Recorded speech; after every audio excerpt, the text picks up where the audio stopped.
Pierre-Luc, Yannick. comment ça va? Ça va très bien. Hey gang, 5 c'est le chiffre magique aujourd'hui. On est présentement mardi le 21 août, je crois. Non, on peut pas être le 21, on est quoi? On est le 24. 24 août. On est mardi le 24 août et en ce moment, il reste seulement 5 paires disponibles pour ma supplémentaire. Le 28, demain, si vous écoutez ça, c'est vendredi qui sort. Demain, c'est ma supplémentaire et j'aimerais tellement que ce soit 2 shows sold out. Il reste 5 paires de billets seulement. Peut-être qu'au moment où vous écoutez ça, peut-être c'est déjà sold out. Ou peut-être que tu peux être la personne qui rend ça sold out. Fait que viens voir mes liens, c'est sur le point de vente ou sinon sur la bio, sur mon lien dans toutes les bios partout. Je les mets sur Facebook et sur Instagram, absolument partout. En ce moment, les gens sont sur la corde raide parce que c'est ça. Soit ils peuvent être la personne qui remplit la salle ou ils peuvent se voir comme être les gens qui vont être derrière la vitrine, à voir les gens à l'intérieur qui s'amusent, Ils vont qui rire rient, fort. Gros party avec la bonne bière du terminal en plus. puis qui pourront pas être là. Mais c'est possible de changer ces circonstances-là. C'est comme Monsieur Scrooge puis les histoires de Noël. Là. Oui, là, actuellement, je suis un des fantômes du passé, du présent, du futur, vous décidez. Probablement du futur, en tout cas, vu que je suis plus positif. Là. Oui. Mais bref, venez au show, ça va être vraiment, vraiment nice. Je suis surexcité. C'est le 28 août au terminal. Faites-moi plaisir, puis faites-vous plaisir en même temps. Ça va être super bon. J'ai travaillé avec plein de monde talentueux pour plein de numéros là-dessus. Ça va être vraiment, vraiment cool. Et vous pouvez aussi continuer de vous faire plaisir en écoutant cet épisode qu'on a enregistré avec India Desjardins. On a eu beaucoup de plaisir dans cet épisode-là. Beaucoup de discussions sur Sex and the City, sur Star Wars, sur la pop culture puis la façon qu'on absorbe puis qu'on écoute des histoires. C'est super intéressant. C'est vraiment le fun. Je crois que vous allez avoir du plaisir aussi à écouter ça. Mais avant de pouvoir passer à cet épisode-là, on aimerait ça remercier les braves gens qui nous encouragent et qui nous aident à produire 3 bières à chaque semaine en étant des membres du Patreon au patreon.com/3bières. Quand vous êtes membre, vous avez accès à plein de shows exclusifs. Récemment, il y a un coin de l'amitié avec Guillaume Saint-Cyr, entre Pierre-Luc et Guillaume Saint-Cyr. Il y a plein de stocks à chaque mois. Alors, venez vous inscrire. C'est vraiment le fun. On remercie des gens comme Lydia, Matt Faneuf, Pierre, Valérie Bourdeau, Christian Royer, Alexandre McGrath, Émile Brabant, Ghislain Duguay, Gilbert Rousseau, Jean Côté, JD, Joanie Duval, Martin Brisebois, ainsi que Maxime Cahouette, Philippe Marcotte, Tom Howell. Et c'est tout. C'est les braves gens qu'on remercie cette semaine. Et aussi, si vous voulez ne pas être renommé, ça s'arrange aussi. Envoyez-nous un message en vous abonnant au Patreon. Puis on vous nommera pas. C'est possible aussi. Donc, tout est possible, gang. Avec 3 bières, tout est possible. Patreon.com/3 bières. Merci tellement de nous encourager. Ça nous fait du bien. Ça nous permet de travailler sur des shows d'une heure, comme j'ai présenté. Ça m'a permis d'écrire un livre. Merci tellement du fond du cœur à chaque fois. Maintenant, passons à l'épisode.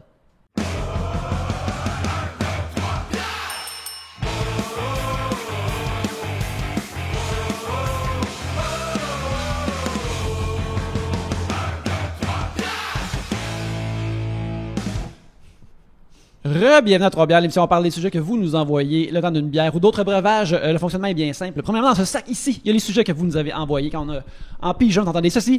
Lorsqu'on termine d'en parler, vous entendez ça là. Ça se passe plusieurs fois le temps d'une bière. Donc, on en boit 3 ou moins ou plus. Et c'est ça, 3 bières pour discuter de vos sujets cette semaine. Il y a moi-même, Yannick. Pierre-Luc. Michael. India. Yes! India, merci beaucoup d'être là, Michael aussi. Écoute, là, on est excités. On est excités, oui. Il y a la discussion pré-production qui doit être amenée maintenant immédiatement devant les caméras et les micros. On parlait de scénarisation de films, évidemment, tout ça. Et, parce qu'on a officiellement une scénariste avec nous. Oui, c'est ça, exactement. On a une scénariste multimédia, pas juste une scénariste de jeux vidéo comme moi, qui compte pratiquement pas. Ou des sketchs que j'ai fait déjà sur la scène qui comptent pas non plus. Exactement. Non, des moi, choses je suis pas qui ont été d'accord. projetées. Toi, t'es l'avenir, puis moi, je suis le passé. Mais écoute, Mal prendre. mais d'ailleurs, justement, tu as scénarisé beaucoup de choses quand même importantes au Québec. Parle-moi de comment est-ce que tu as travaillé avec l'émission Casting à TQS. Oh my God, t'as trouvé ça! Mais sérieux, c'était le fun à écrire. Okay. Parce que si on a un fan de TQS, là. Non, mais c'est parce que, pour rappeler aux gens, Casting, c'était une émission qui avait été faite justement à TQS. C'était improvisé. En fait, on écrivait un canevas, puis les comédiens improvisaient. Mais tu sais, honnêtement, tu sais, dans le scénario, c'est vrai qu'il y avait de l'improvisation, mais tu sais, c'était genre... dans le scène à scène, là, c'était elle s'en va là et elle dit ça. C'était juste que c'était pas dialogué, puis les comédiens avaient de l'espace pour inventer ce qu'ils voulaient, mais sais, le canevas était fait. Mais dans ce temps-là, c'était beaucoup la mode. Il y avait Curb Your Enthusiasm, OK, bon, de Larry David, pour ceux qui connaissent, que c'était présenté comme une émission pas scénarisée. Mais en même temps, quand tu écoutes des making-of de Curb Your Enthusiasm, ils refont 8 fois la scène. Lui, il dit « Hey, essaye ça comme ligne, ça pourrait être drôle. » Fait que tu vois qu'il écrit un peu pendant que ça se fait. Puis les acteurs aussi, il y a beaucoup de bons improvisateurs là-dedans, fait qu'ils sont comme préparés d'une certaine façon. Là, on parle d'une émission qui avait pas beaucoup pas ce budget-là, disons. Donc, tu sais, peut-être un peu moins de place pour essayer de trouver. Donc, ils ont fait vraiment ce qu'ils ont pu avec les moyens qu'on avait ici au Québec. Puis, je voudrais savoir, justement, là, t'avais... est-ce que c'est ton bout de préféré, toi, de dialoguer, ou c'est ton bout que t'aimes le moins? Il y a du monde qui aime vraiment... De comment? Dialoguer, est-ce que c'est ton bout de préféré, ou c'est le bout que t'aimes... Il y a du monde qui aime juste l'idée, conceptualiser, puis après... tu sais, les discussions, puis essayer de ramener, faire de l'exposition dedans, tout ça. Moi, là, je vais te dire une affaire, là, j'haïs scénariser, OK? C'est pas... c'est un métier que je fais par obligation, OK? Mais moi, là, regarde, pour moi, là, souvent, je suis devant mon ordinateur puis je pleure, OK? Pour moi, là, écrire un scénario, c'est monter un meuble Ikea, OK? Je suis pas bonne à faire ça. Je le fais parce que j'ai pas le choix si je veux avancer mes projets. Oui, fait que quelqu'un qui aime conduire, mais là, il faut que tu fasses ton propre char à chaque fois, là. Ouais, exactement, exactement. Donc, tu sais, quand je voulais que Aurélie aille à l'écran, ben je l'ai soit co-scénarisé pour le premier ou scénarisé toute seule pour le deuxième. Après ça, ben avec ces gars-là, avec Simon-Olivier Fecteau puis Sugar Sammy, ben en fait, c'est comme si je me suis retrouvée dans l'équipe un peu parce que les gars... en tout cas, je me sens mal de dire ça, mais c'est moi qu'un moment donné, je les ai assis parce que les autres, ils marchaient puis ils allaient prendre des cafés puis j'ai fait « OK ».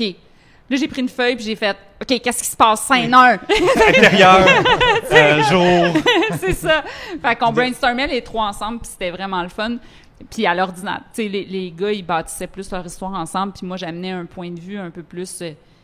féminin, même si c'est beaucoup de bataille quand t'es seule de fille dans une équipe pour amener ton point de vue. Tu trouvais pas que c'était intéressant, tu sais, avec tes personnages d'Aurélie, tu leur donnais vraiment, littéralement vie. Tu trouvais pas que c'était une occasion de plus de vraiment définir tes personnages, puis tout ça? C'est plus facile de les définir dans un livre parce que tu as accès vraiment à leur intériorité, tandis que, mettons, un scénario, c'est vraiment plus, il faut que tu fasses avancer l'histoire par des actions. Tandis qu'avec un livre, tu peux vraiment avoir accès à l'intériorité, tout ça.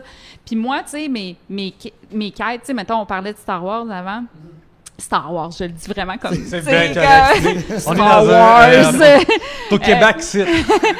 Puis, bon, ça, c'est... une guerre éclate, on doit régler la guerre. Tu sais, c'est une quête simple. Moi, mes quêtes, c'est une fille qui veut chercher sa place dans l'univers. Donc, ça se met plus difficilement en action. Tu sais, il faut trouver des idées pour mettre ça en action. Mais ce que j'aime, tu sais, c'est le résultat, c'est les acteurs qui jouent avec, c'est la musique, c'est l'équipe. Tu sais, quand t'écris, t'es tellement tout seul, c'est le fameux cliché, là. Mais tu sais, c'est sûr qu'après ça, tu sais, oui, ça m'est déjà arrivé, là, d'aller dans une salle, me cacher, puis là, juste entendre les rires, tu sais, toi, t'es humoriste, oui. Tu vis ça à tous les soirs, mais moi avec un roman... Sarah.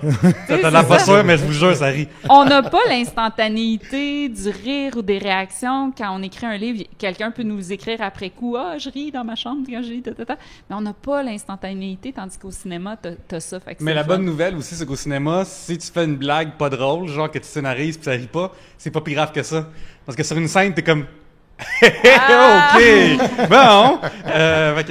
Je trouve aussi... moi, j'ai aussi écrit un livre qui est comme un autre genre de livre. Puis, moi, ce que je trouvais vraiment bizarre, comme je suis habitué justement d'écrire pour le web, j'écris pour Urbania, pour RDS Jeux vidéo, avant pour Balcourbe, c'était un processus que je trouvais... Le bout le plus tough, c'est deux choses. C'est que je pouvais pas mettre d'hyperlien dedans. Moi, j'aime ça bourrer mes adversaires d'hyperliens comme ça, genre, je peux faire des liens avec ce que j'ai déjà dit avant, je peux leur repartir de quoi, tout ça. Puis deux, que c'est long, dans le sens que comme si j'écris pour Urbania, je l'envoie tantôt, il est publié dans 2 jours, puis après 3 des fois, on parle même plus. Là. Ouais. Parce que là, le bon côté au moins, c'est que là, j'en reçois encore des screenshots de monde qui achète mon livre, ça c'est le fun. Puis ça, c'est le côté positif de ça. Ouais. J'imagine que quand tu scénarises aussi pour tes livres, est-ce que tu as cet aspect-là qu'en plus de l'écrire, il faut que tu aies c'est pas du scène à scène vraiment pour un roman que tu fais, j'imagine? Ben, un roman, tu peux faire un plan, mais tu sais, t'as pas nécessairement, avec le scénario, la liberté. Tu sais, je vais te donner un exemple. Je sais pas si j'ai du temps pour raconter mon histoire. T'as du temps, t'as le temps que tu veux. Regarde, mettons dans Aurélie, OK? Moi, je voulais la faire tomber en amour avec son meilleur ami, OK? Puis dans le livre, ça prend du temps, puis tout ça, mais là, j'avais un film pour faire ça. J'avais 3 scènes qui suivaient, OK? J'avais une scène sous la pluie où son meilleur ami lui prêtait son parapluie. Puis là, elle se rendait compte qu'elle le trouvait tellement gentil qu'il y avait peut-être plus. Là, après ça, elle faisait un exposé oral qui était qu'elle traduit la toune de Rihanna, Under My Umbrella. Mm-hmm. Puis là, après, tu avais une scène où est-ce qu'on entendait la toune chantée par quelqu'un, une chanteuse québécoise. Là, dans le film, c'est Charlotte Cardin. La première scène, là, qui était ma scène, OK? Pluie, parapluie, tout ça. Bon. Là, pluie, c'est cher. Oui. Fait qu'à 3 jours du tournage, OK, pluie, pas de pluie, le réalisateur tripe sur une cafétéria qui est belle, tout ça. Peux-tu changer la scène? Je suis là, mais moi, là, toute mon affaire fonctionne plus. Fait que là, j'ai changé pour... Ils sont dans la cafétéria, ils se jasent. Là, je savais pas quoi faire pour exprimer l'amour qui naît. J'ai fait la fameuse scène de... Elle a de la moutarde, puis le gars, il enlève. Fait que je me suis dit, c'était comme un toucher, mais en même temps, c'est cliché. Mais moi, l'affaire de prêter son parapluie, moi, j'aimais mieux ça. Mais c'est un compromis que j'ai été obligée de faire, dans les livres, je ne suis pas obligée de faire ces compromis-là. Tu sais, mais là, j'ai été obligée d'utiliser à 2 jours d'avis un cliché, tu sais, puis c'est pas la scène que j'avais en tête. Puis moi, quand je regarde le film, j'ai ma scène. J'ai ma scène en tête. Puis là, après ça, mes 2 autres scènes après, elle traduit la toune de Rihanna, puis on entend Charlotte Cardin qui chante Umbrella. Tu sais, ça a comme plus rapport avec ce que moi, j'avais mis au début. Mais c'est ça, les compromis. Puis surtout, les compromis au Québec on n'a pas beaucoup de budget, on essaye de faire beaucoup avec peu, on essaye de s'arranger par les moyens du bord. Mais ça, c'est des fois là, des deuils que je trouve... même là, c'est même... Quand t'écris, t'es du genre à te censurer parce que t'es comme... Ah, ça va être cher. Tu sais, comme... Là, je suis en train d'écrire un film. Ça fait 10 ans que je l'écris, là, je suis en train, ça fait 10 ans. J'ai une scène d'aréna avec une équipe de hockey mixte.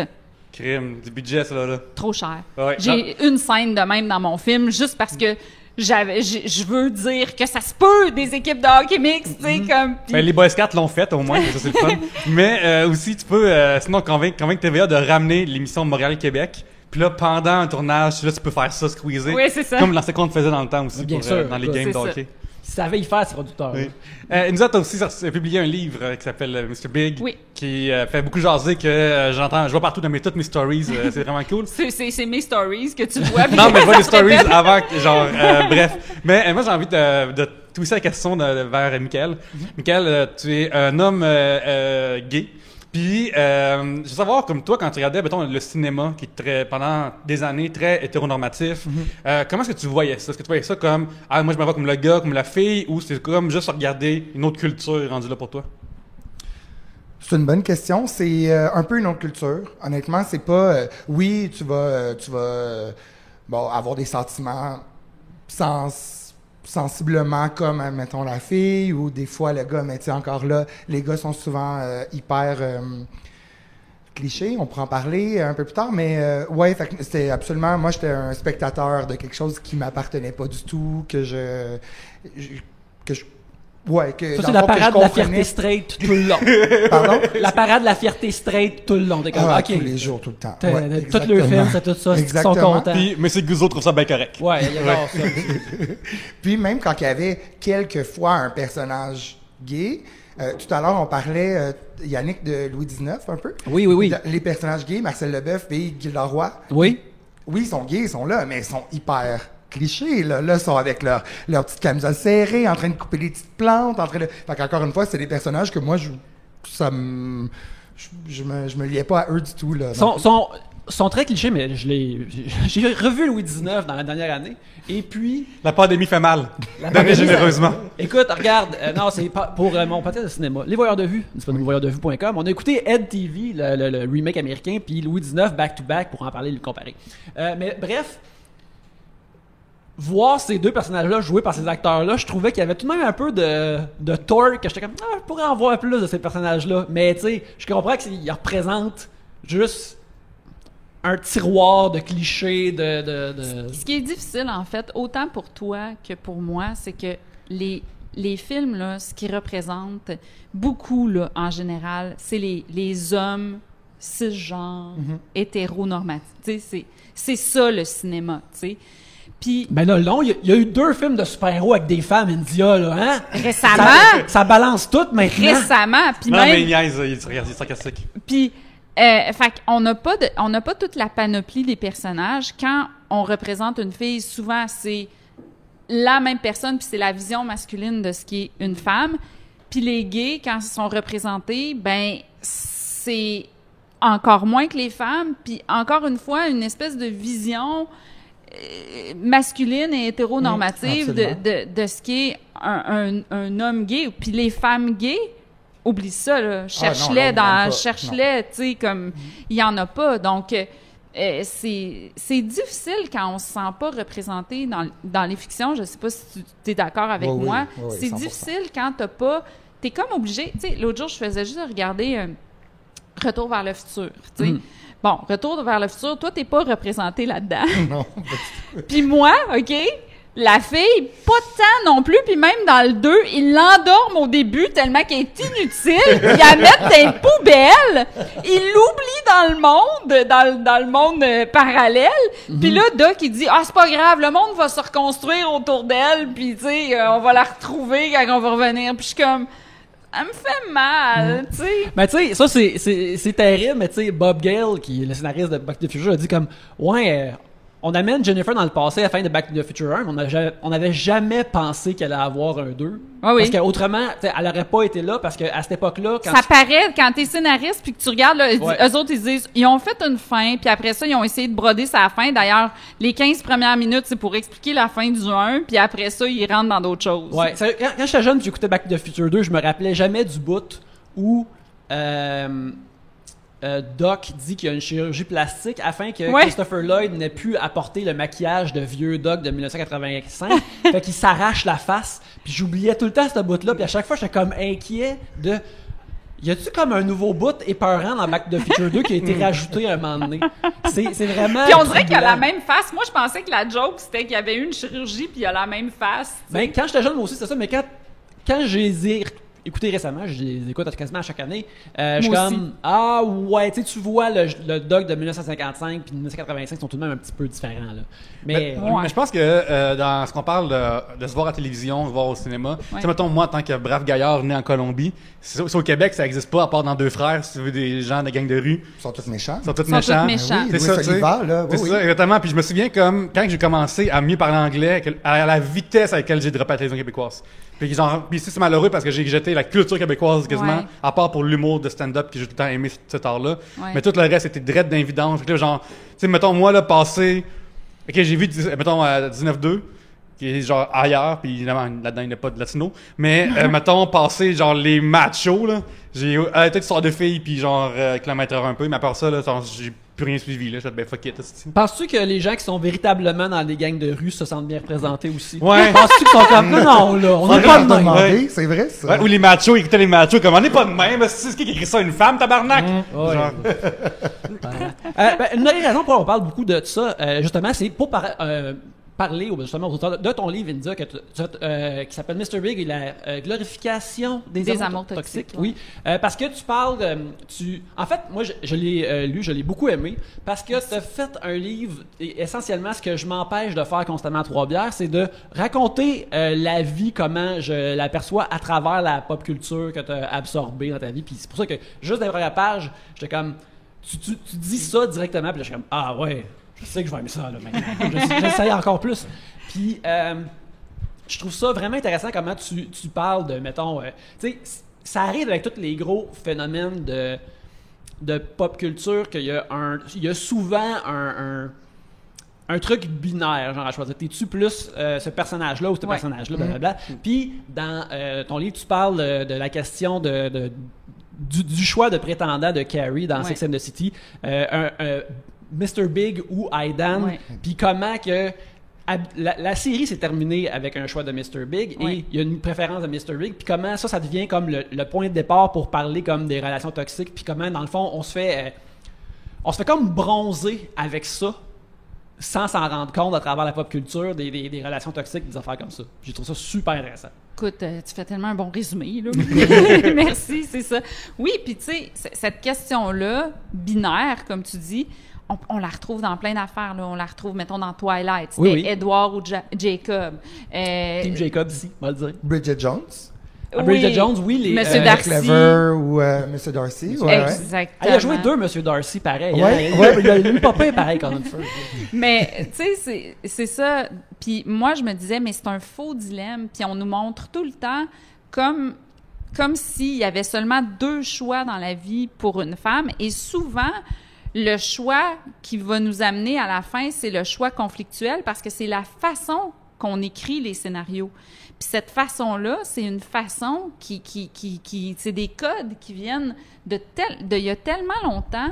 Puis je me dis, mon Dieu, on peut-tu briser les codes? Puis là, récemment, j'ai écouté le film Easy A. Je sais pas si vous l'avez déjà écouté. Oui, je ne l'ai pas vu. C'est quand même un excellent film. C'est tellement Au niveau bon. chick flick, c'est un des meilleurs de la dernière décennie. Je pense que c'est 2011. Ouais. C'est un des qui ressort vraiment du lot par son intelligence, par une petite abolition de clichés aussi qui est super... le gars...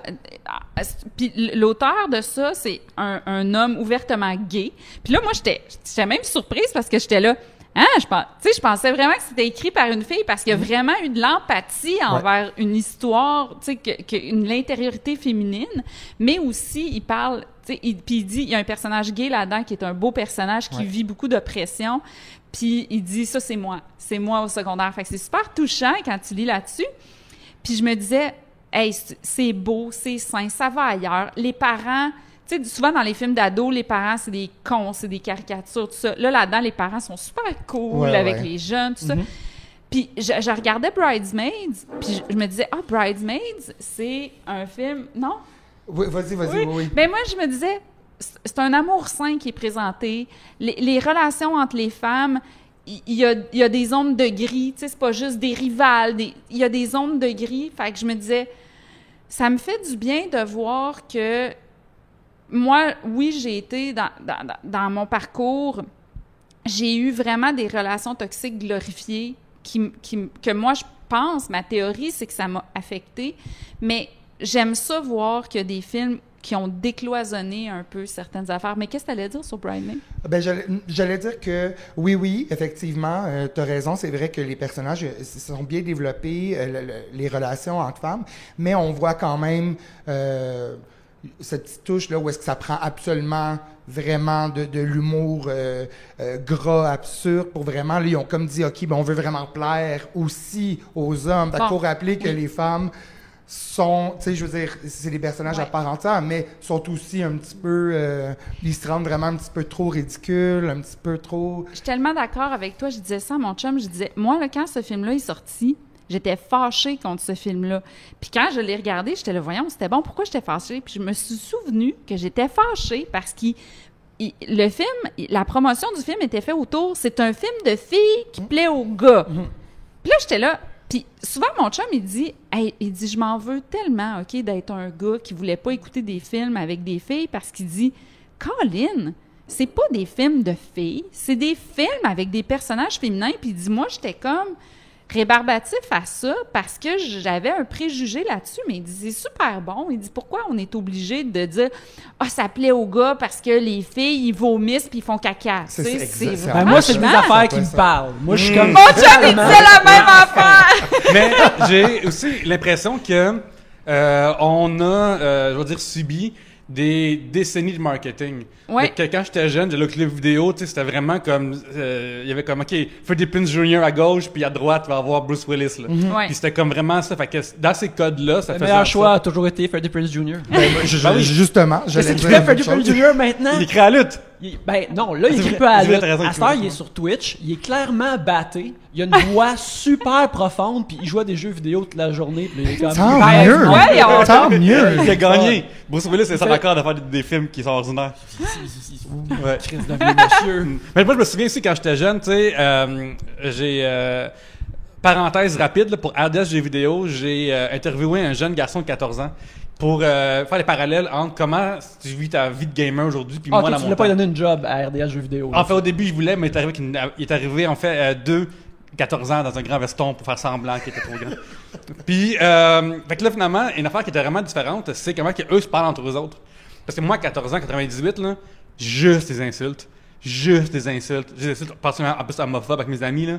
C'est comme quasiment 80% de notre interaction, c'est ça, là. T'es comme On excité fait juste- de parler dans quelque chose qui enregistre ta voix puis qui la projette à quelqu'un d'autre. T'es comme, tu trouves ça cool de crier des insultes à Oui. quelqu'un, là. Non, mais comme mettons, dans notre temps, moi, genre, on jouait à Super Smash ou à GoldenEye ou 64, puis on faisait juste s'insulter en faisant comme, tu sais. Puis là, après, j'entends la télévision, puis à kilomètre-heure, sur des filles, puis ils sont là, tout le monde s'insulte tout le temps, puis après, Pas t'écoutes- dans kilomètre-heure. C'est pour ça que C'est vrai. c'est pour ça que c'est le sitcom supérieur québécois. Ouais, mais il y a beaucoup de fictions québécoises. Parce que moi, je me souviens, à un moment donné, mon ami m'avait dit, hey, va voir Elvis Gratton, là, je sais pas lequel, il est super drôle, puis tu sais, Débit Mayo, eux montent une tente. Puis là, à un moment donné, quelqu'un il fait juste dire, va donc chier, puis là, la salle en revenait pas, genre. Ben, Puis c'est juste, genre- juste pour dire une parenthèse, au début, Pierre-Luc, quand on a commencé à se tenir ensemble, tout ça, on écoutait ces gars-là, Oui. puis on disait qu'on trouvait ça cool Oui. parce que c'était une amitié masculine où les deux gars ne s'insultaient pas constamment, Ouais. puis on trouvait ça super rare de ce qui était présenté comme des chums de gars à la télévision québécoise parce que justement, habituellement, c'est tout le temps de même. Tu sais, dans les boys, sans arrêt, ça Tu sais, insulte sans comme, arrêt. ils s'aiment-tu ces gars-là pour Ouais. de vrai? Parce que moi on n'est pas de même ensemble, puis je suis pas de même avec aucun de mes amis de gars. Là. Je trouvais que ça me ressemblait zéro. Là. Puis lui, à 14 ans, ce qu'il me disait, c'est que, une des grosses différences, c'est qu'il joue en ligne avec ses amis. Fait que, ils sont pas l'un côté de l'autre. Fait que ça fait en sorte aussi qu'ils jouent en ligne. Fait qu'il n'y a pas le piton pause, là. Fait que quand la chicane, elle pogne, il faut que je gère le jeu en même temps que je gère la chicane. Puis, fait que ça, c'est un degré, mais aussi, des fois, tu quittes le jeu pas parce que t'as perdu puis t'es fâché. Quelqu'un a dit de quoi, puis tu peux pas le régler sur le moment. Fait que là, ça. Mais il me semblait dire que faire volontairement burner un ami devant les autres, c'est pas un intérêt qu'il y a. Puis je trouve ça comme vraiment intéressant. Je trouve Ouais, ça c'est fun pour les autres. intéressant, effectivement. Ouais. C'est vraiment C'est beau. cool que ça ait comme changé un peu. Là. Ben, je suis content que ça a changé. Là. Yes. Les jeunes qui Qui s'insultent tout le temps sans arrêt. c'est comme le monde qui s'aime. Là. Ouais. c'est plaît, là. Plus Pas d'amour. besoin de voir du monde qui choque tout le Ouais. temps. Là. Ouais, parce que je pense qu'il y a aussi, même, il y a sûrement des amours toxiques, mais aussi des amitiés toxiques. Ouais.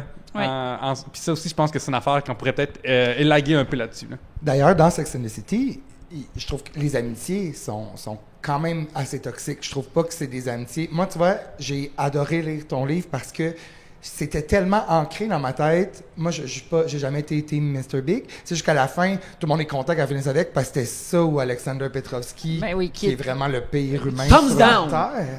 Thumbs down. Vraiment, 100%. Ouais, il était violent de toutes les façons, puis tellement narcissique, ça n'a aucun bon sens. Puis on dirait qu'ils ont amené ce personnage-là pour le rendre pire, pour nous faire mieux avaler la pilule Oui. de Mr. Big. Tu sais. Oui, puis j'avais pas réalisé ça. Moi, ça, c'était tellement comme ancré. Mais quand j'ai réécouté les Sex and the City, moi, c'était vraiment les amitiés entre filles que j'étais comme... C'est pas très nourrissant, ces amitiés-là. Carrie, elle est très centrée sur elle-même. Elle va pas vraiment vers ses... Fait que c'est comme forcé un peu. Il y a quelques moments qui sont mémorables. Les moments vraiment, par exemple, entre Miranda et Carrie, il y en a quelques-uns où est-ce qu'ils sont vulnérables, les deux, un envers l'autre. Mais sinon... Je trouve pas que c'est des amitiés qui sont... Tu sais, qu'est-ce que Samantha fait dans cette gang-là? Parce que, tu sais, ils s'insultent tout le temps avec Charlotte. Charlotte est outrée de tout. Puis elle est comme, mon Dieu, Samantha a l'air de... Mais quand t'es amie avec quelqu'un, est-ce que tu passes ton temps à lui dire comme, hey, t'es vraiment une fille facile, toi? Hey, toi, on sait bien. Je sais pas, est-ce que c'est vraiment ça? Je pense qu'il y a plusieurs affaires là-dedans. Tout d'abord, il y a... Ramenons-nous à 1998. Il n'y a pas d'œuvre avec des filles amies. T'sais, souvent, là, dans les œuvres, là, la femme, dans ces années-là, là, c'est la femme de quelqu'un. Elle n'a pas d'autres femmes avec qui parler. Puis, elle a... puis c'est ça. Donc, Sex and the City a amené l'amitié entre femmes, la solidarité féminine.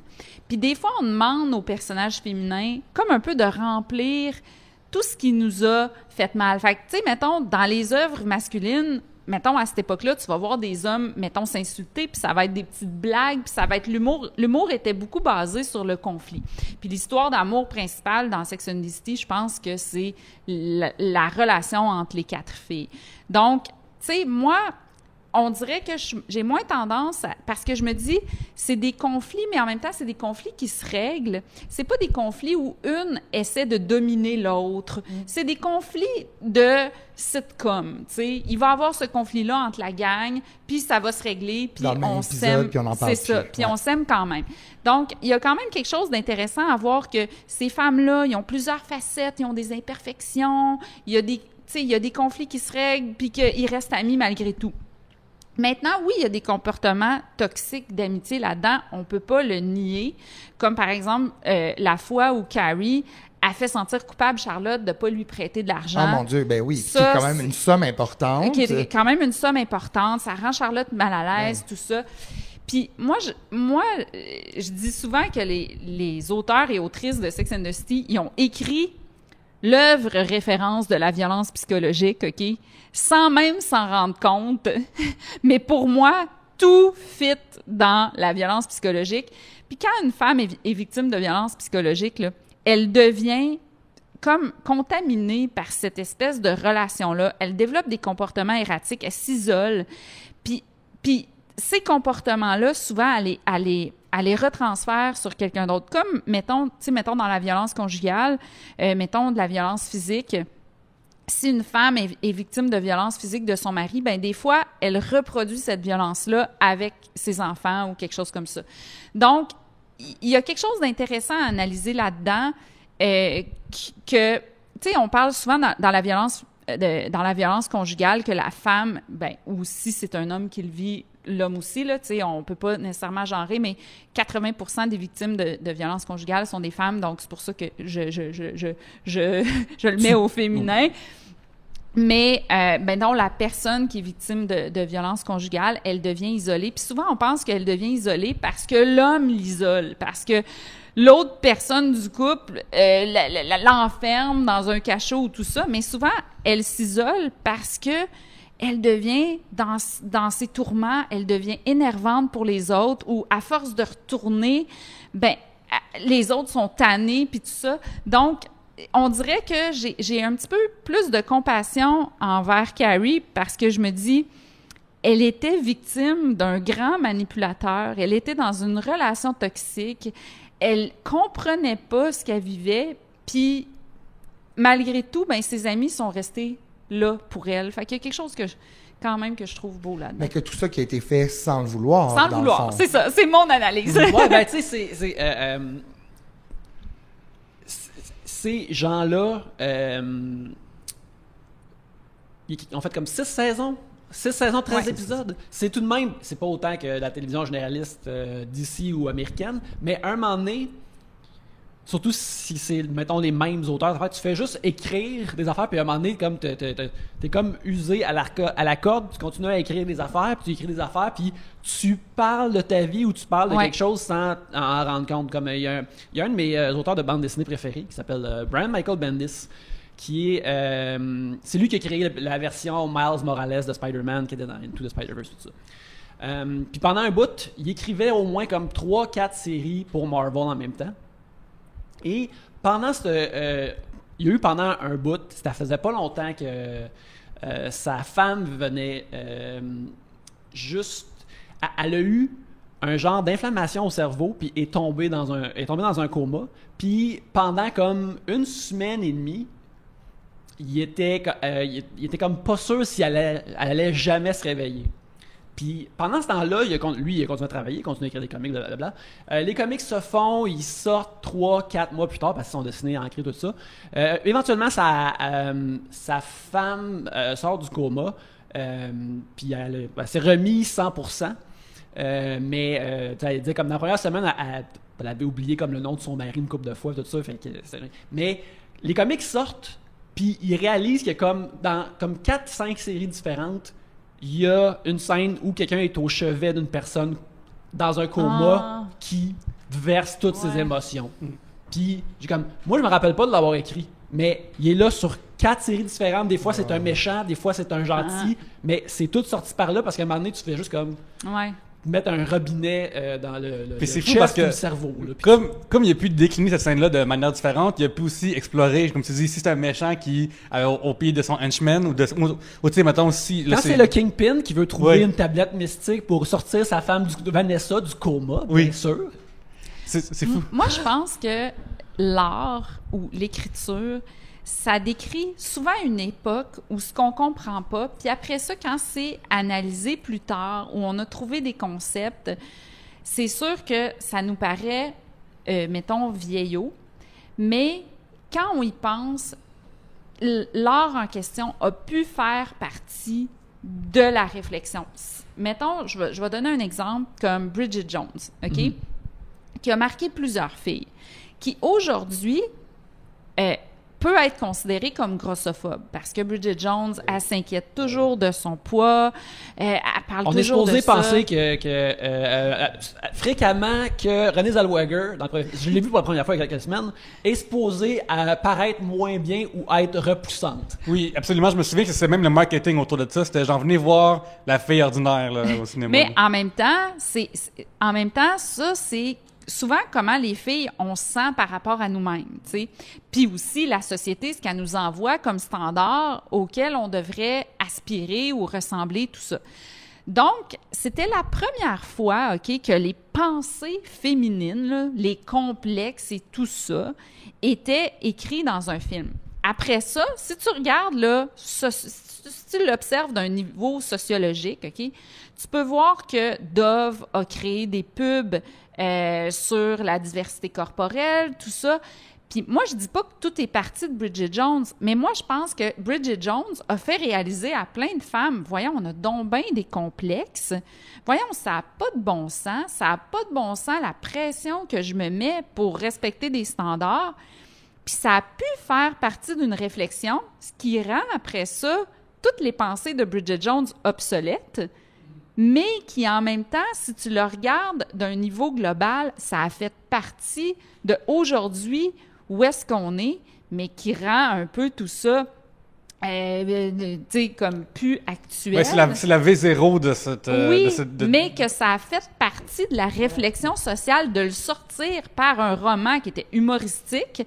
Puis là, ben aujourd'hui, une jeune de 20 ans qui lit Bridget Jones, ça fait « Mon Dieu, c'est quoi ça? C'est donc bien grossophobe. Tout ça, je me reconnais plus là-dedans. » Dans le temps, le mot n'existait pas, là. Mais c'est ça. Ça n'existait pas, ce mot-là, là, carrément, là. Ben, écoute, l'autre jour, j'ai fait des recherches là-dessus. Le mot a été inventé en 1994. Mais je sais pas pourquoi. Écoute, j'ai fait des recherches là-dessus parce que je voulais le mettre dans un livre d'une dizaine d'années, puis j'étais comme, hey, ça a-tu rapport si je mets le mot grossophobe? Mais c'est ça. Mais ça existait, mais c'est juste que dans le fond, ça a pas été popularisé avant récemment, oui, tu sais. Donc, c'est pour ça que je dis, tout ça, je me souviens plus pourquoi finalement j'ai dit ça, mais il me semble que ça avait rapport. Ben, c'est peut-être parce que y a certaines affaires qui vieillissent mal, mais tu sais, faut pas les juger. Ben, tu parles souvent de ça dans ton livre que, OK, il y a des affaires qui ont de l'air vieillot maintenant, mais faut pas oublier que c'était extrêmement nouveau à l'époque, puis qu'on le voyait pas. C'était pertinent à une certaine époque, à une certaine Michael, ligne de pensée. T'es en ce moment en train de repasser toutes les Watatatao. Ouais. Qu'est-ce que tu as remarqué récemment qui t'a frappé là-dedans? Ben là, en fait, beaucoup de choses, mais je voudrais aussi parler des Dames de cœur. Vas-y, parle des Dames de cœur. C'est un safe space pour faire ce que tu veux. C'est vraiment, c'est évidemment hyper problématique. Mets la table pour les auditeurs. Qu'est-ce que les Dames de cœur? OK. Les Dames de cœur, c'est l'histoire de 4 amies, des sœurs, des amis, tout ça, et qui sont pas vraiment des personnalités à part entière. Eux, c'est des femmes.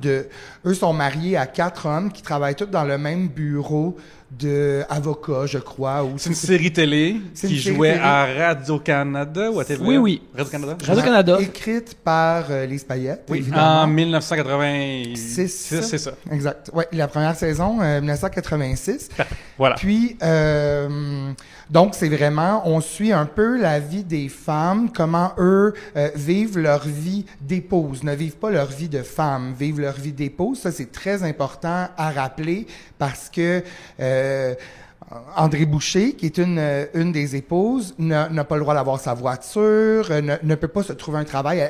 Elle veut travailler parce que les enfants sont plus grands. C'est une réalité de femmes dont les enfants quittent le nid. Et juste pour préciser encore le contexte, c'est pas une émission historique, là. Ça se passe en 86. Ah oui, non, c'était très moderne là, à C'est l'époque. Là, c'était, il y avait Michel Rossignol qui elle, c'est la seule femme de carrière qui a un mari, mais son mari, il est diminué par rapport à elle.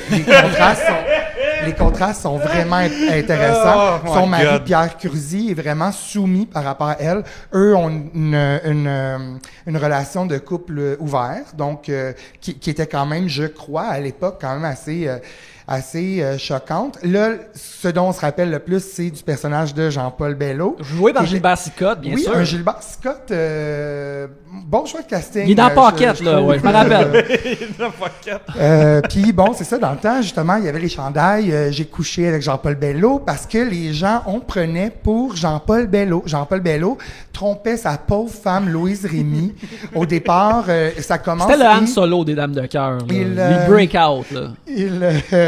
il la trompe avec Dorothée Berryman, qui est supposée être une femme libérée, mais encore là, elle attend après son homme marié.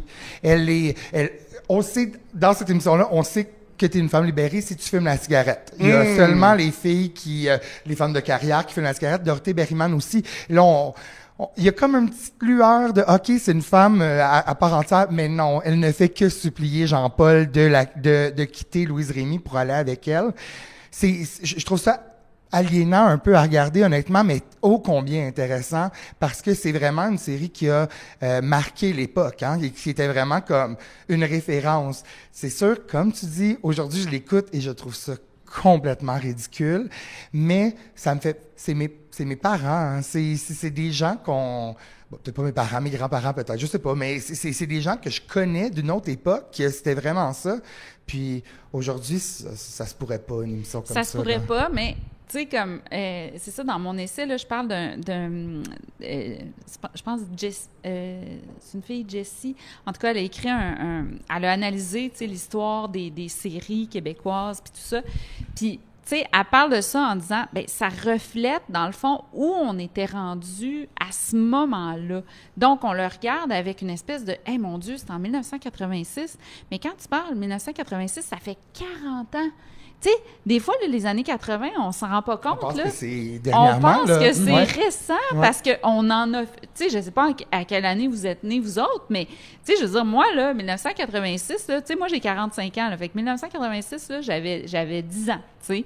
Fait que moi, je regardais les Dames de cœur en cachette, tout ça, mais ça reflétait où est-ce qu'étaient rendues les femmes à cette époque-là. Les femmes entraient dans le milieu du travail. Ça créait des conflits de couple, tout ça. Mais aujourd'hui, on est complètement passé ailleurs. Mais comme tu dis, on le regarde avec notre regard de « Oh mon Dieu! » Tu sais, les femmes sont déjà passées par là. Mon Dieu, on est rendu ailleurs. Puis tant mieux! Absolument. J'ai envie d'interjecter parce que il y a aussi dans tout ça, il y a des décideurs, des personnes qui décident qu'est-ce qui va à la télévision. Puis ça vient avec un but mercantile et capitaliste de pouvoir qui écoute ça. Fait qu'on va leur donner ce qu'ils veulent. Parce Les que gens sinon- qui aiment les jeux de cartes sont comme Chris, c'est mon émission. Ouais, on attend. Les gens qui jouent au paquet voleur, ils jouent au paquet voleur, puis qui se passe 30 ans plus tard, paquet voleur passe à TV, man. Il y a un ciblé là-dessus. Radio-Canada adore. Oui. Le Hey, on a Radio-Canada une théorie de Universe, là. conspiration, là, Ouais, c'est très bon! Le Radio-Canada Universe, c'est vraiment huge. C'est bon! Le RCU. Le RCU, ben Oui. oui. Je voulais dire qu'en 2017-2018, j'étais à l'école de l'humour, puis à un moment donné, on avait un cours de série web où est-ce que on faisait des séries web, puis à travers ça, à un moment donné, des producteurs, productrices venaient nous voir. Puis ils venaient nous dire qu'est-ce qui passe, qu'est-ce qui intéresse en ce moment, qu'est-ce qui intéresse pas en ce moment, puis tout. Puis il y avait une productrice qui a dit une affaire vraiment, tantôt t'as dit genre, là on voyait les femmes qui break out dans le marché du travail. Là, la fille a dit là, donnez-moi pas un autre projet de 4 filles qui boivent du gin, ça va faire. Genre Oui, carrément. oui, là. oui, mais il y en a eu. Il Il y en a eu à un moment donné, vraiment là, beaucoup, les là. 4 filles qui boivent du gin, là, on s'en calisse. Elle a dit une affaire genre, est-ce que je m'en crisse? Je suis tanné, il y en a eu trop, on en fait d'autres choses. Puis je me souviens être comme, oh, crime, c'est quand même cool, en guillemets, qu'il y en a eu tellement qu'il y a comme un genre de saturation. Mais je trouve ça weird d'être aussi cru. Mais tu sais, c'est bon parce que moi, il n'y a pas des femmes Les qui Simone, c'est 3 saisons. C'est quasiment 3 saisons, puis je sais pas quoi c'est vu après, puis comment ça vivre le week-end, tout ça. Mais Moi, j'aimerais ça avoir le data de ça, là, de cette affirmation-là. Là. Oui. Y a-tu tant que ça de séries avec des filles qui boivent du gin ou... Ben, il y en a eu quand même beaucoup, puis des livres, puis des... Tu sais, ça a tout été un petit peu dérivé, peut-être, de Sex and the City. Oui, c'est sûr, parce que, tu sais, à ce moment-là, vu qu'il n'y en avait tellement pas, tu sais, on avait soif, tu sais, de voir des personnages féminins. Maintenant, peut-être que les filles ont peut-être un petit peu trop... sont peut-être un petit peu trop allées là-dedans, mais en même temps... tu sais, puis tant mieux si aujourd'hui, tu sais, comme on a vu Queen Gambit, bon, c'était une joueuse d'échecs. Après ça, tu sais, les 2 enquêtrices de police, tu sais, comme là, c'est le fun parce qu'on se donne le droit de faire d'autres choses, mais peut-être qu'on avait besoin de passer par là puis de parler de notre vécu pour en arriver à... OK, on a parlé de notre vécu, maintenant, on peut étendre les personnages, faire une Wonder Woman, que moi, c'est ma super-héros préférée, de faire justement un Black Widow, puis là, de voir que les studios, ils peuvent faire « Oh wow, ça fait plein d'argent, des femmes super-héros », tu sais. Fait que peut-être qu'on avait besoin de passer par là. moi, c'est drôle, à ce moment-là, je me souviens être assis et être poli dans la vie, là. Mais je me souviens m'être dit comme... OK, quand on arrête les shows des hôpitaux, là, pis des écoles, là. Ben, c'est tu sais, ça. rendu là, c'est comme... C'est là depuis toujours, puis... Mais c'est ça! Je vais plus à l'école, puis Max, je vais juste une fois à un hôpital par l'année. Là. c'est Pourquoi ça. ça m'intéresserait? Exactement, c'est là? ça. Rendu là, puis ça n'a pas rapport, c'est bien Ben, weird. la là. vraie raison, c'est que c'est des places que les histoires rentrent tout seuls, organiquement. Oui, c'est Ben ça. oui, Puis aussi, absolument. une fois que t'as un lieu seulement aussi, là. Grey's Si vous voulez Anatomy, picher. ça fait pas... C'est pas la 47e saison Oh mon cette année, Dieu! tu sais. Hey, je dois avouer là, que je sais pas si vous écoutez Grey's Anatomy, là, mais je dois avouer que j'ai arrêté l'année passée parce que j'ai fait Là, c'est trop. là c'est trop. Ah Ils ont ouais. Jump the Shark à l'épisode chanté. Oui, oui. L'épisode chanté, il y avait déjà Jump the Shark. Ils ont Jump the Shark tellement de fois. Puis Ben, là, ça dure assez longtemps que c'est pas grave, parce que le shark comme revient. Ouais. Là, t'es comme, OK, C'est c'est bon. l'auberge Puis là- du shark noir, là, t'as Ouais. écrit souvent. Puis à un moment donné, j'ai fait, tu sais quoi, hey, moi là, je suis coulée au fond de la piscine avec le requin. Là. Moi, Ah ouais, j'en là, peux c'est- plus, ouais. C'est j'en comme- peux plus. ça fait des années que j'ai pas écouté des vraiment nouveaux Simpsons. C'est comme, vous pouvez continuer sans moi, c'est correct. Ouais, Continuez, c'est ça, continuez, c'est beau, c'est beau. Ah, c'est beau, Oui. ça. Shonda La fin- Rhimes fait des émissions pour toujours. T'es Ben, la best. il y a un nouveau public qui va rentrer puis qui va être bien d'accord avec tout ça. C'est juste que combien de catastrophes naturelles tu peux être témoin? Là? Ouais, je sais. Ben, selon notre écologie, il pourrait en avoir davantage. Oui, c'est ça. Grey's Anatomy a vu le futur. Puis, Ah oui, eux autres, là, ils ont tous vécu. Là. Ben oui. Tu sais, un accident d'avion, rester pogné sur une île déserte, tu sais, des attentats de terroristes, des Les feux, bombes, des oh, bombes. oui. ben, Ça fait dans Watatata, il y a eu un tueur en série à un moment donné. Oui. Le spot a pris en feu. Ben genre... oui, tout ça est Et parti ça, de là... Watatata. T'as Oui, pas oui. oublié Non, Watatata? Watatata, ça, c'est incroyable. J'aime vraiment écouter ça, Watatata, en pliant mon linge. J'aime beaucoup parce qu'il y a une grosse évolution Hey, dans j'aimerais Watatata, ça je dire trouve. quelque chose. Vas-y, ok? vas-y. Moi, j'ai commencé à écouter Watatata avec Vidéoway. Oh, yeah! Je suis vieille de même! Ben, J'avais des choix! Oui, c'est pas ça. C'est Ah, que les jumelles Fraser à la faire. Oh, Oui. wow, Ouais. c'est vrai. En fait, je pouvais choisir La télévision interactive. Oui, la TVI. Oh, ouais. active Vidéoway. Ben, ça, c'était Je fantastique. jouais à la chanson. Ah, ça sens, mais je Magie, voulais juste... magie, Ok, appuie. continue ton affaire, Ah je non, voulais juste dire ça. ben ça a vraiment parti d'une émission vraiment de base parce qu'on avait tout simplement, il fallait répondre à, il faut une émission pour les jeunes. Les premières saisons sont vraiment, c'est cucu, là, Ouais, les c'est des histoires, chicanes de tout voisins, ça. là, Exactement. il a volé mon Justement, ballon. les jumelles Fraser puis tout, là, Stéphanie Couillard qui boude parce qu'elle a eu un B, mettons, dans son examen. Puis là, l'évolution se fait tellement rapidement, il y a eu clairement un... Tu sais, là, c'est pris hors contexte, mais dans le temps, j'aurais aimé ça voir, tu sais, avec mes yeux d'aujourd'hui, qu'est-ce qui s'est passé en société pour que...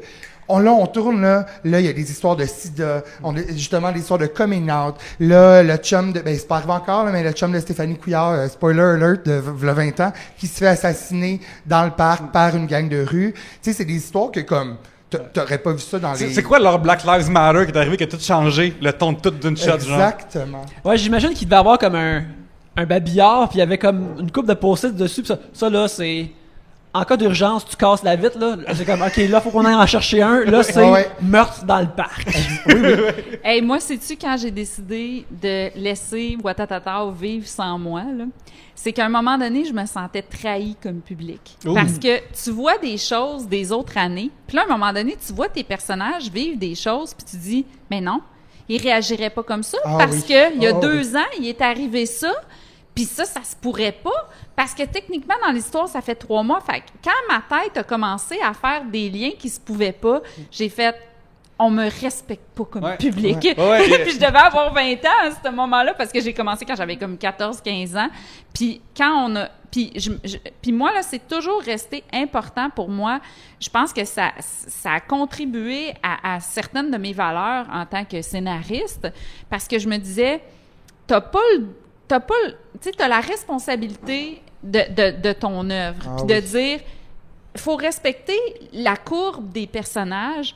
Puis quand un personnage arrive en contradiction avec ce qu'il a déjà fait, ce qu'il a déjà dit, ton public le sait.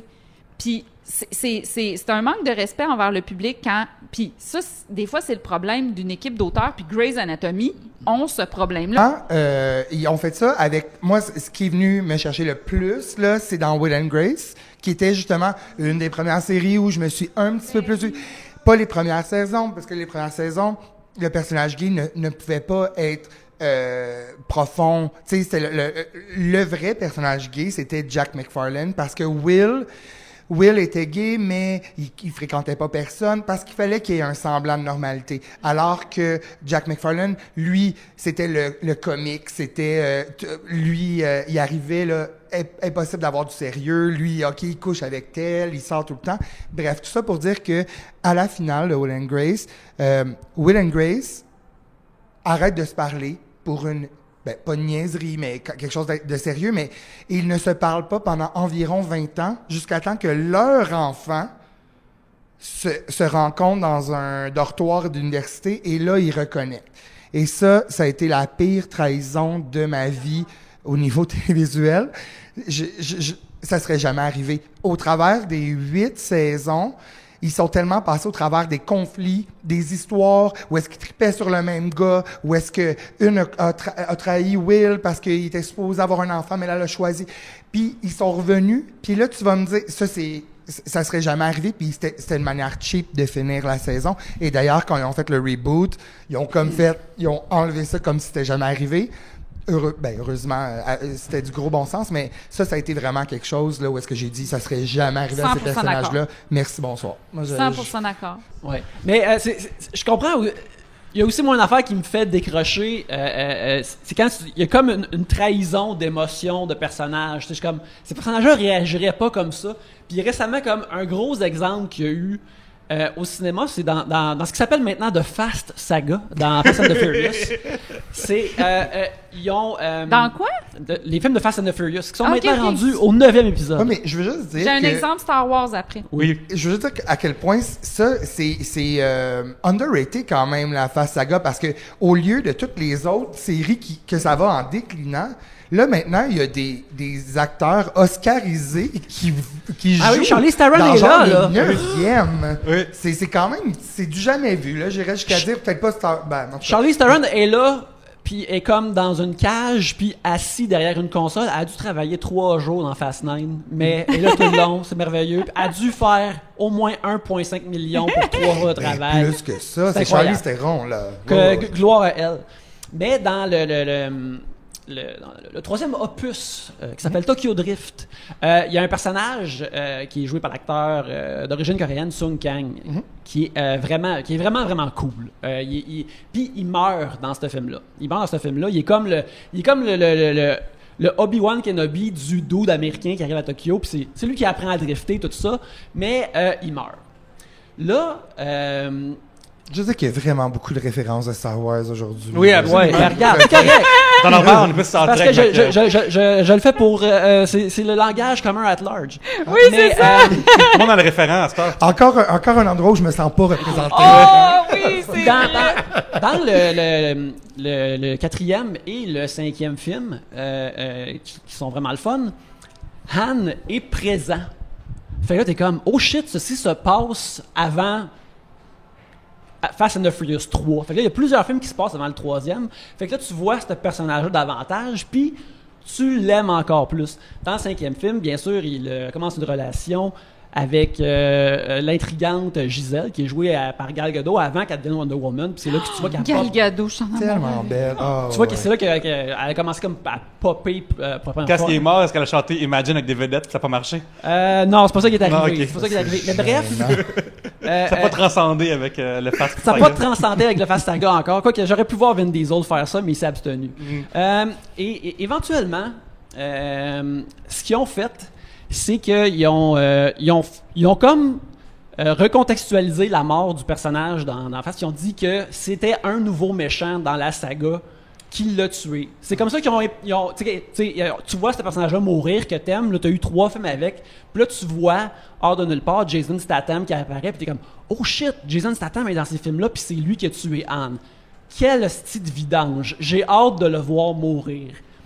Et dans le 8e film, il devient un héros, et il fait partie du groupe. Puis l'affaire qui est comme vraiment importante dans ces films-là, c'est qu'à la fin, ils font comme un genre de barbecue ensemble parce qu'on est comme une famille. C'est le banquet d'Astérix. C'est le banquet d'Astérix. On s'aime, c'est le best, on boit tous de la Corona. Et c'est merveilleux. Et là, lui, il est là avec la famille. Puis là, je suis comme, voyons donc, Callis, il a tué Han. Il a tué la personne la plus cool de tous ces films-là. Puis il y a son spin-off aussi dans Hobbs and Shaw, là. Puis après, c'est ça, il est récompensé par son spin-off. Fait que là, moi, j'étais les bras croisés. Puis, dans Fast 9, il ressuscite Han d'une façon extrêmement maladroite. Non. Mais j'étais comme... Fallait racheter que Statham soit devenu un héros, fait que je l'accepte. Je l'accepte. Oui, t'en donnes ton bonbon, finalement. Mais c'est parce que, tu sais, Ouais. c'est sorti comme en meme, c'était comme Vin Diesel, des memes de Family, tout ça.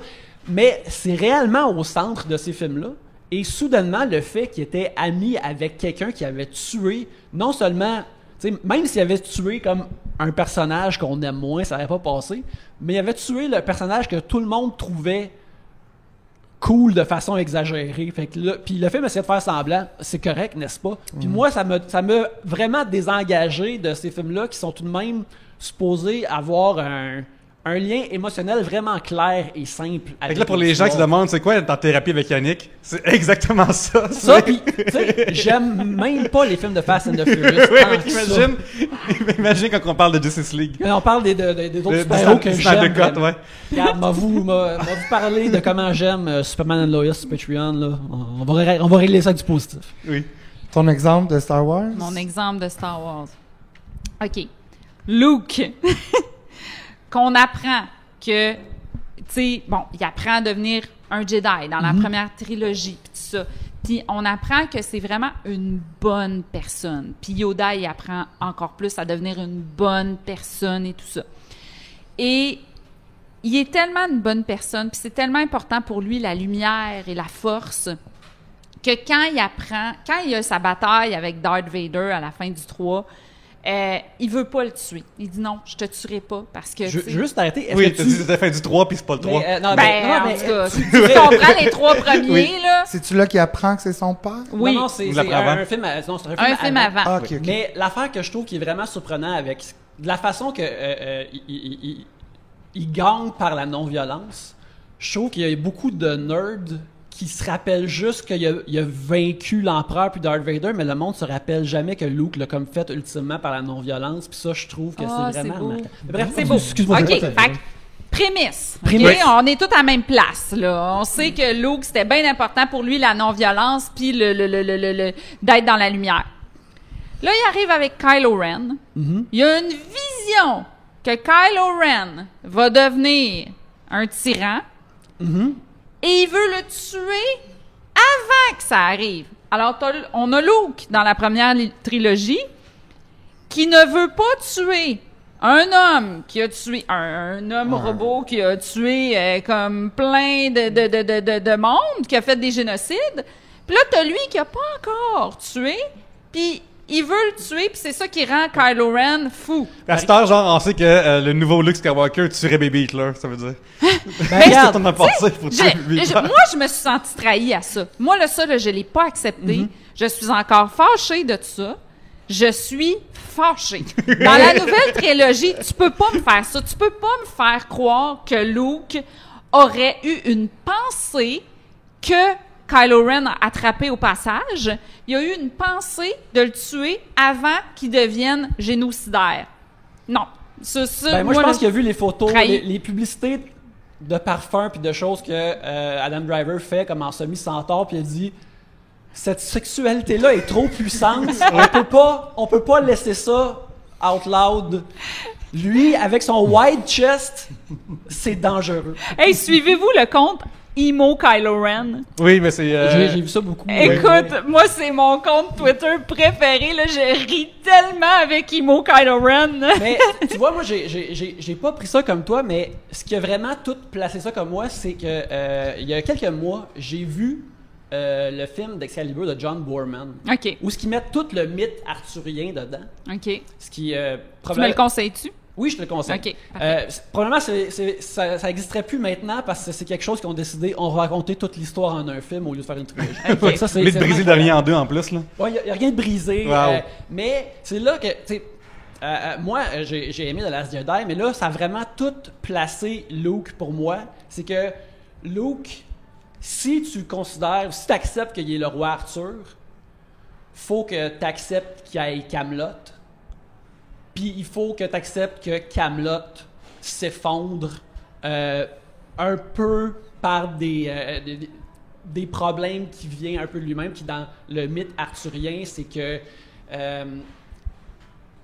la vie parfaite, un moment donné, ça t'offre au début, un moment donné, ça a été parfait, mais un moment donné, il faut que ça s'écroule parce que ces mythes-là racontent que un moment donné, on est jeune, un moment donné, on est en santé, puis un moment donné, on a mal au dos le matin, puis on meurt. Fait que quand j'ai vu ça dans Excalibur, j'ai fait comme « Ah! » C'est vraiment pas clair. Je vais intervenir. Moi, genre, je pense que je comprends. OK, mais Dans le sens que, mettons, si on résume, c'est que dans le fond, oui, quand il était jeune, il était dans la lumière, puis il était parfait, mais Puis il a développé il a eu son école de Jedi, qui était Oui. son Camelot, où ce que c'était le fun parce qu'il Oui. entraînait des nouveaux Jedi, mais éventuellement, il y avait tout ce qui est beau et brillant doit éventuellement s'effriter. C'est ça. Et c'est ça qui arrive. Moi, je pense qu'un problème que Mais beaucoup c'est de monde... trop! Tuer avant le meurtre. Tuer avant le génocide. Son chest était trop immense. C'est son neveu. Il a Ouais, pas c'est pour ça voulu que moi, je tuer trouve ça son cruel. père, qu'il a jamais connu, qui a fait des génocides, mais il veut tuer son neveu, qui est le fils de sa sœur, qui aime. Écoute, si Je comprends son fils ta avait un meilleur métaphore, branding mais- là, ou un chapeau cool, là, je pense qu'il y aurait peut-être... mais bref, en tout cas, regarde, on est perdu dans le foin, je pense, même si on devrait continuer. Faut qu'on fasse un autre épisode après ça, alors on va arrêter maintenant, même si je continuerai sans arrêt. Mais ça, Parce c'est que bien trop le vraiment, fun. j'avais... Mais évidemment, avant, je veux juste demander à Michael et aussi à India, reboot de Sex and the City sans Samantha, là, qu'est-ce que vous pensez de ça? Mais moi, je trouve ça inutile, je trouve ça farfelu. Ça, c'est mon opinion. Il n'y aurait même pas dû avoir de film. Excusez-moi, est-ce que c'est un reboot ou c'est une continuité? Ils C'est une repartent, là? continuité, je crois, 10 ans plus tard. En tout cas, on ne sait pas encore exactement comment ça va se faire, mais je trouve que c'est inutile. Exactement, tout devrait avoir un début et une fin. OK, ils ont poussé pour un film, ou est-ce que c'était plus ou moins nécessaire? Le deuxième, c'est absolument horrible et Les deux offensant films, pour tellement Oui. de gens. Puis là, je sais Quand pas. j'ai commencé à sortir avec ma copine, une des choses qu'on a fait, c'est qu'elle était une grande fan de Sex and the City. On les a toutes écoutées comme pendant d'un été. Fait que là, moi, j'étais comme après, OK, on passe au film. Puis elle a fait comme, non. Ça Pas de n'existe film. pas, les films. Non canon. Non canon. Fait que je suis comme, OK, c'est bon. C'est ça. Moi, là, je vais l'écouter. OK? Ouais, ah, ben oui, je moi vais aussi, l'écouter. moi aussi. Ben oui. C'est sûr et certain. Positif. Mettre des femmes mi-cinquantaine à l'écran. Positif. OK? Mais encore là, est-ce que c'est des femmes... On parle pas de femmes ordinaires de C'est mi-cinquantaine. On ça. parle des femmes qui roulent Des littéralement femmes sur très- l'or, Des Housewives of Atlanta, mais genre... qui n'ont pas des- besoin de travailler, C'est que... ça. Ah oui, elle est avocate, mais elle a quand même le temps d'aller chiller T'sais, on- chaque jour avec ses amis. là. Pourrait-on faire des séries avec des femmes dans la cinquantaine qui C'est sont ça. pas celles de Sex and the City? À part Oui. des dames de cœur, là, mettons. Oui. Mais pour moi, là, tu sais, en tout cas, j'ai hâte de voir. Mais là, il y a un bout de scénario qui a été leaké. Pour moi, ça continue. Ça continue encore. Carrie qui se plaint de Mr. Big. Là, ils viennent de divorcer. Pour moi, qui prouve, comme je dis dans mon livre, tu sais, les deux films prouvent que la vie de Carrie, quand elle choisit dans son happy end le Mr. Big, ben finalement, sa vie, c'est de la merde avec Mr. Big. Là, ça continue. Puis juste la phrase, on a vu une phrase, là, tu sais, comme « Ah, je faisais mon podcast. » Là, c'est comme « Ah oui, Carrie a fait son podcast. » Ils veulent tellement avoir l'air moderne, mais c'est comme pas organique. Tu sais, on dirait des personnes âgées qui écrivent. Oui. C'est la même affaire pour Emily in Paris, qui est faite avec qui est créée par la même personne qui a créé Sex and the City, même si Sex and the City, ça vient de là. Mais pour moi, c'est comme une personne âgée qui essaye d'écrire une fille dans la fin vingtaine.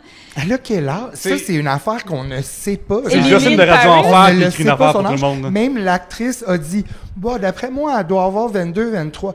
Ben, comment ça se fait qu'elle est rendue là? C'est un pur travail de fiction. Elle est une spécialiste des réseaux sociaux. Elle a 288 followers. Ça fonctionne pas. Fait Là. que c'est ça, on dirait, qui me fait peur. On dirait que j'ai peur qu'ils essayent de faire des affaires un peu woke, un peu, tu sais, des moderne, mais que ça soit pas ressenti. Fait que moi, c'est ma peur, mais je vais l'écouter. Je vais être au rendez-vous. Je suis très fidèle à mes personnages, même si je chiale après, mais je suis fidèle. Comme Star Wars, là, je les écoute toutes. Même si je chiale, je suis au rendez-vous. Puis je m'haïs de ça. Puis je fais les manèges à Disney, puis je trippe, tu sais, c'est comme... Tu peux pas rater la chance. Ah, mais d'un coup que ce film-là, il est bon. Oui. Ou il y a une Ouais. affaire qui me ramène dans Patente, là, tu sais, Il y a juste Han Solo, par exemple, que j'ai arrêté en plein milieu.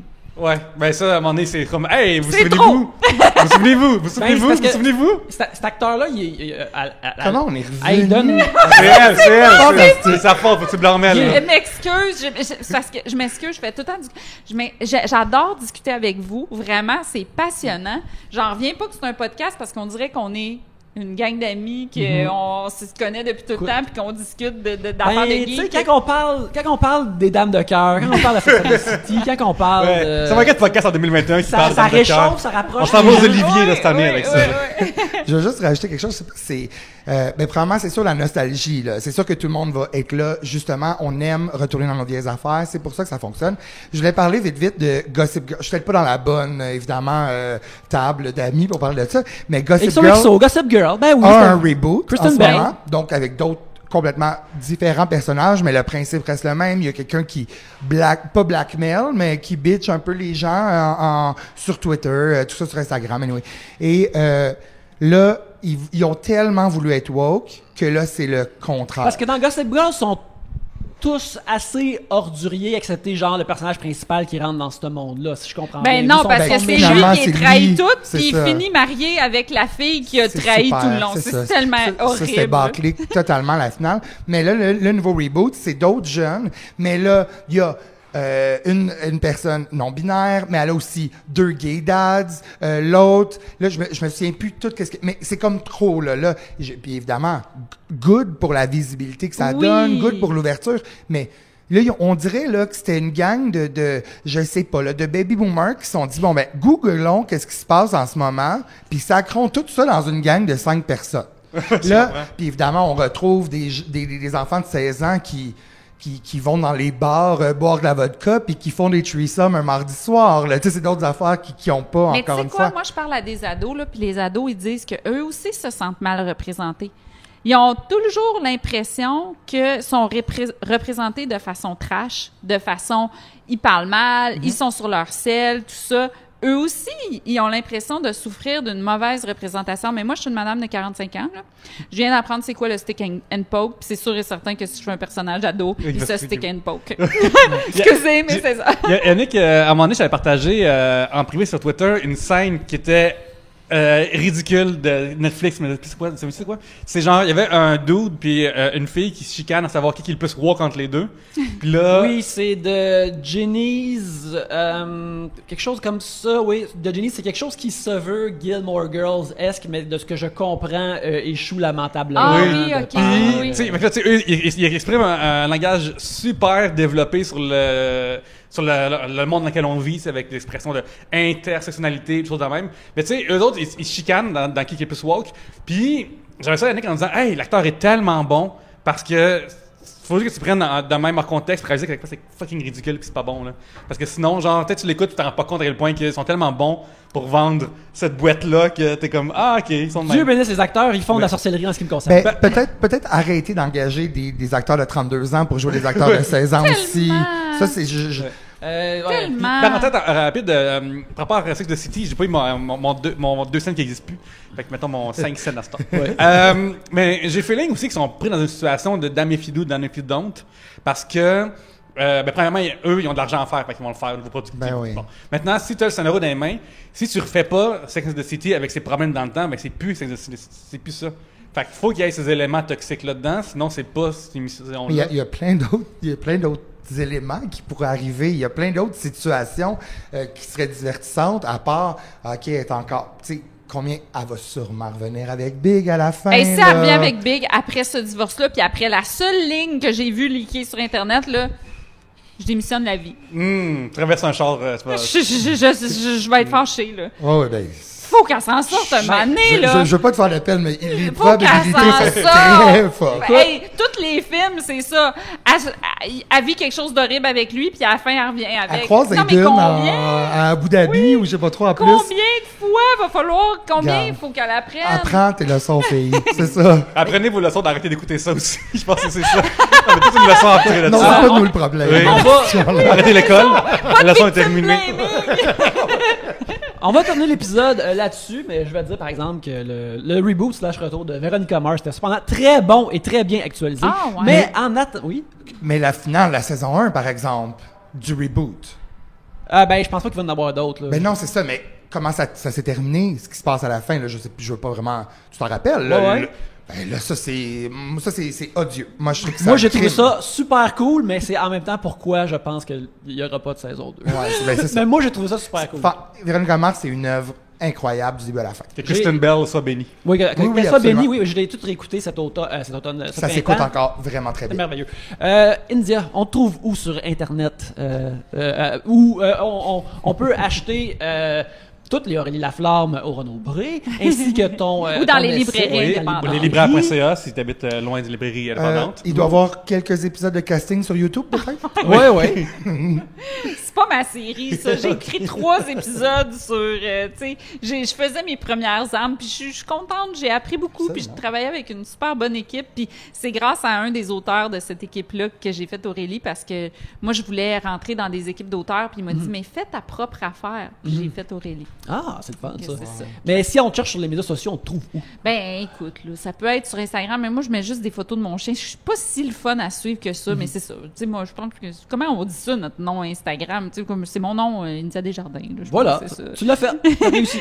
Puis, je suis pas super moderne des réseaux sociaux, là. Je les utilise pas super bien, là. Des fois, c'est Marianne, là, qui joue à Aurélie, qui me fait des petits tutorials de tu sais, comme TikTok, là, pour moi, là, ça se passera pas, là. Ouais, je comprends tout ça. Tu sais, tu comprends? Moi, je m'arrête à Instagram. Après ça, c'est terminé. Si des gens qui écoutent ça sont en train, mettons, ils regardent un épisode de Sex and the City cette semaine, est-ce qu'ils peuvent t'envoyer un screenshot? Oui! Hey, je suis en train de l'écouter. Tellement! Je suis en train de l'écouter. Puis taguer 3 bières en story en même Taguer dans temps. 3 bières, ouais, en story. ouais, Envoyez je ça. savais Michael, on te trouve où? Au podcast Complètement Buzzant, sur Instagram, Oui. Complètement Buzzant aussi, Facebook. Excellent. Pierre-Luc, on te trouve où? Ça sort quand, cette histoire-là? Ben, ça va sortir... ça sort quand on veut, Pierre-Luc. Ça pourrait Ok. sortir la semaine prochaine, ça pourrait Ben, sortir écoute, dans 3 ben, semaines. invités sont infinis. Suivez-moi sur Instagram, à Commercial Pierre-Luc, parce que je fais tellement d'affaires différentes que là, ça va dépendre de quand c'est sorti. C'est sûr, j'annonce de quoi, c'est sûr, je suis en show quelque part, c'est sûr que je fais un podcast, c'est sûr que je fais une apparition, fait que viens suivre ça. sur mes choses. Allez sur les médias sociaux de Pierre-Luc, c'est comme juste laisser un filet aller, vous allez pogner quelque chose. Exactement. C'est merveilleux.